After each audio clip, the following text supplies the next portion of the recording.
Hey everybody, it's Kneecap here, and in this video I'll be talking about Paladin simulations. The simulations are in for the first round of tier 28, which is our current raid tier.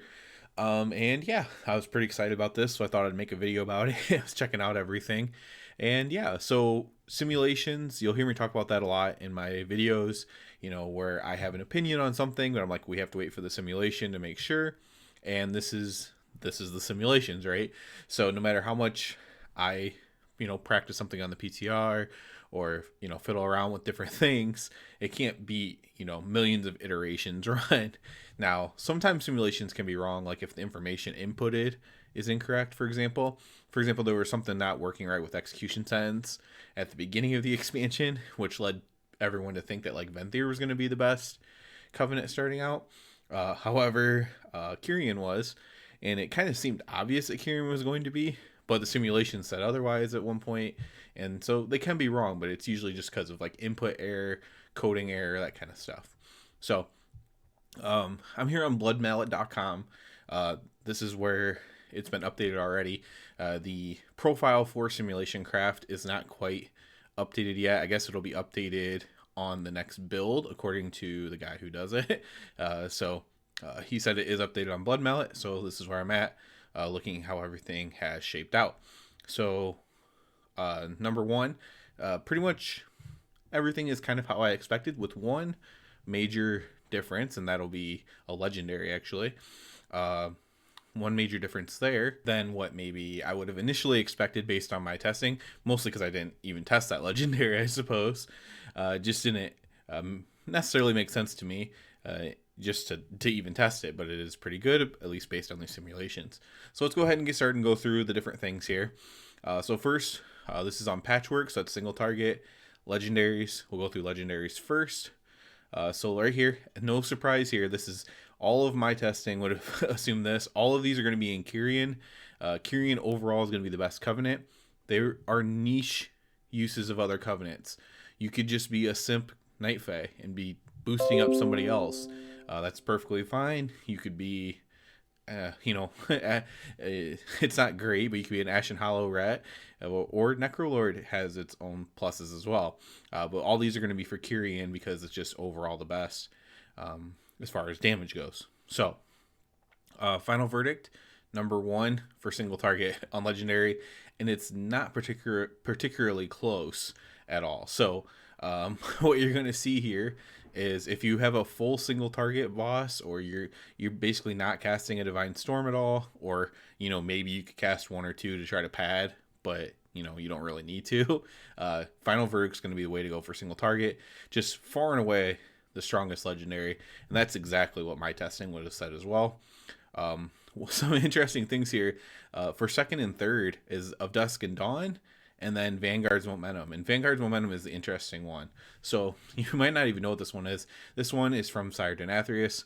Hammer of Wrath has one extra charge and increases holy damage done by 4% for 10 seconds, stacking up to 3 times. So that's 12% extra holy damage. Obviously, that can be quite good, especially when you're not trying to fit everything into an execution sentence, which we won't really be playing once we have all of our gear. This is for end game basically of patch 9.2. When you don't have that, it turns out this is actually a pretty good legendary, and this is good to know. So if Dusk Dawn simmed a little bit higher than it, Magistrate's Judgment is in the ballpark. This is what I kind of assumed would be maybe second or third, but it is a little bit lower. It's in the ballpark, but it is a little bit lower, which means that it's still fine to use as an overall legendary if you want to. But I'm going to go to something else from Vanguard's Momentum to show you maybe why that should be kind of your all-purpose legendary. So if you go to Hectic Agcleave, now this isn't going to happen much in raiding. This is more of like a Mythic Plus type thing, or I think there is one boss at least in the raid that is pretty heavy AoE. And if you look at the top simulation, it is Vanguard's Momentum with that extra holy damage up to 12%. When you're AoEing with that, can be quite powerful, obviously. So it's even higher than Tempest of Lightbringer. Not by a lot, but it is higher. Now, Magistrates, again, third, it's kind of in the ballpark. It's only 300 DPS less than Vanguard's Momentum. So again, like if you're planning on using Magistrate's Judgment, I know some people that watch the videos are really big fans of Magistrate's Judgment. It's not bad by any means. But if you're really min-maxing, looks like Vanguard's Momentum is going to be better. And then if you go to the patchwork and you see Vanguard's Momentum at 3rd, you start thinking, well, maybe Vanguard's Momentum is going to be my all-purpose legendary. So if I'm casting, single target and multi-target abilities in the same fight. So this can be on head, feet, and hands. I think I might have mentioned this in my last video, this legendary, just because I know people were talking about it a lot. And, I would recommend probably crafting this on your feet.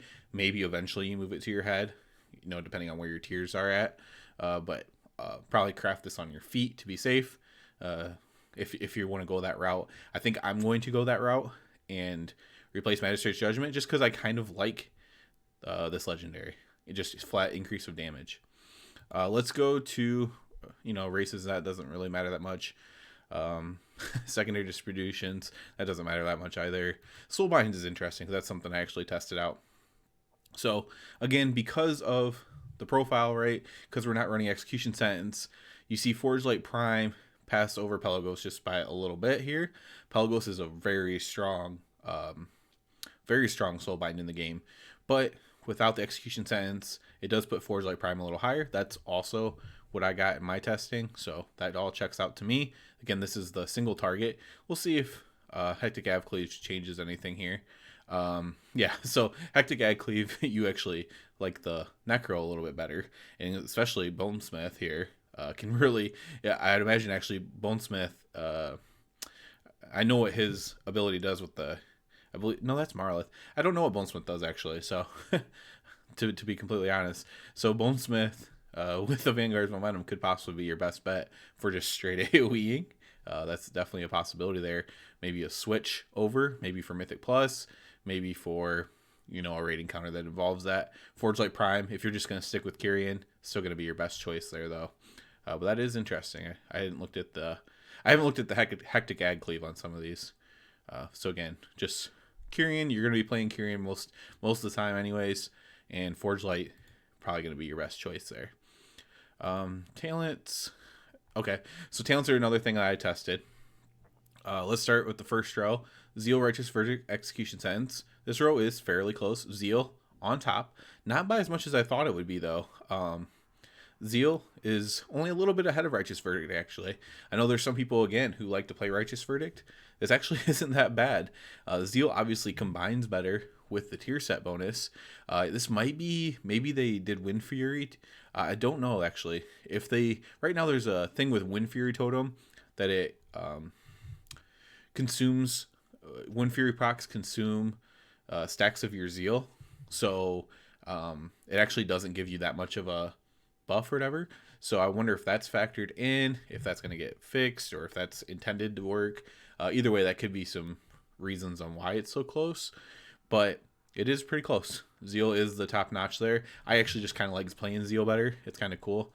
But, can't go wrong with Righteous Verdict as well here. And Execution Sentence, obviously, it's a lot harder to play. And it's, significantly weaker, especially the minimum. And the max is even higher on Zeal. So that's definitely a way to go there. Now, this row is no surprise whatsoever. Blade of Wrath, by far the best choice. Obviously, because it's going to make you get more procs for your set bonuses. The Divine Purpose tier, or the Seraphim tier, you should call it. Divine Purpose isn't that far behind Seraphim, all things considered, only about a little more than 1%. However, the max with Seraphim can be quite high because of, just the way the stats scale and everything. It's just giving you a bunch of stats, so it can be quite high. Holy Avenger is obviously terrible. It's very unfortunate that this talent's even in the row. It does have niche uses, I suppose, if you were doing like literally a 2-minute boss or something, or so you're only getting one cast of it or something. I don't know when it would be useful in a raid environment, but in other environments maybe. But Divine Purpose, I actually just didn't expect it to be that close even to Seraphim. Seraphim clearly better. Anything more than 1% is clearly better, obviously. But Divine Purpose is just better than I thought, honestly. And the minimum for Divine Purpose is actually higher than the minimum for Seraphim, which, again, not what I would have expected. In all honesty, it's not bad. I think there also is a divine purpose bug as well, though. So that could be playing into that. I don't know if that was fixed. So that could just be a bug causing that. We'll have to see. Down in this row, now this one matches my testing completely. Every single talent matches what I tested, because I tested all the talents in a lot of different combinations. With Final Reckoning being the best, Sanctified Wrath being second, and Crusade being last. This is pretty much expected. Final Reckoning clearly the best by over 2%. Just a very strong ability that they added to the game. You know, I wouldn't mind seeing this just be a baseline ability going forward. Maybe put like, I don't even know. Maybe I don't even know how to fix the talents, honestly. But I wouldn't mind seeing this be a baseline ability, frankly. So let's go to Hectic Agcleave though, because that's something I didn't test and I haven't looked at this one yet, just to see. Zeal clearly the best. That's obvious. The other two are single target abilities. Blade of Wrath still the best. That's obvious as well. Seraphim, it's kind of the same actually. Same deviation as single target. Where, well, again, the minimum divine purpose is higher, but Seraphim can go much higher on the max. So Seraphim, the clear choice, but again, divine purpose not as bad as I thought, frankly. Now down here, Sanctified Wrath and Final Reckoning are nearly identical. Well, based on this, they're identical, but I doubt they're actually identical.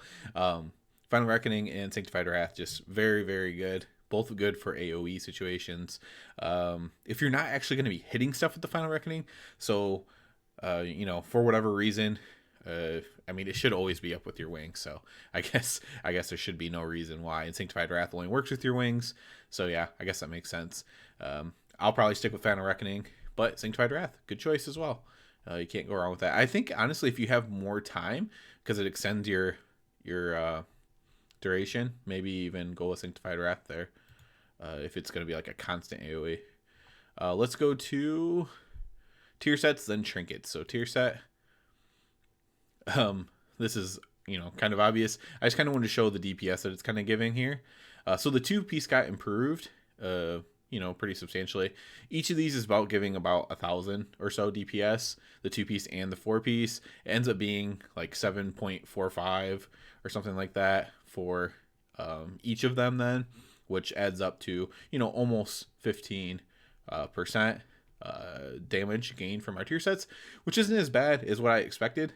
I think, well, that was before the buff. I said, you know, I was actually pretty right. I think I thought it was going to add like 10% or so total.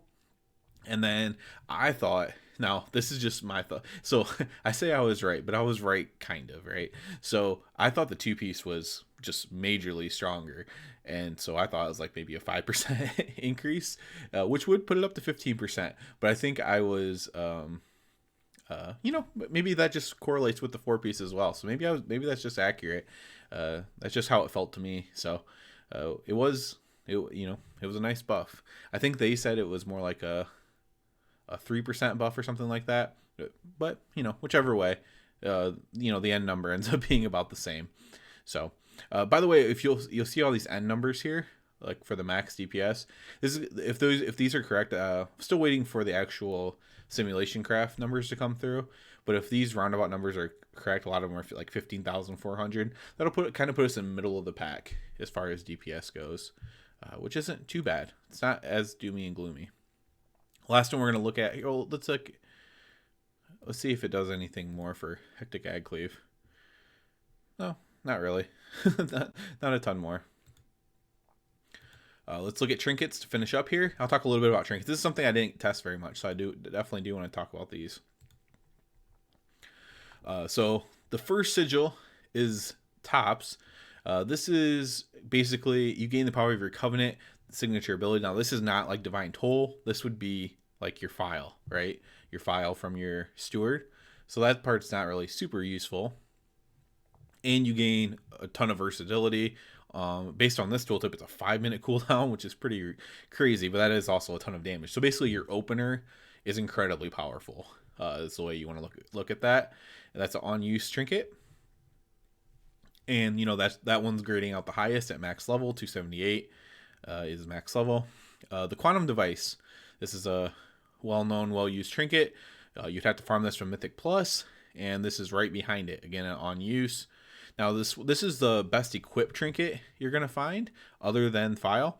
This one has some negative impacts as well, like it'll cause negative things to happen to your character, as it also causes you to do stronger things. So every 30 seconds you add another rune to you, so it's like a kind of like the trinket from Ashvane, I believe it was, where you have the coral, where you have to keep using it throughout the fight. So it's kind of like that. It is pretty strong. I guess it's not technically an equipped trinket. It is a used trinket as well. Overwhelming Power Crystal. It's another one from Mythic Plus. Then we have Sinful Gladiator's Badge. This one is not as high as it normally is because of not using execution sentence anymore, not basing everything into your 1 minute.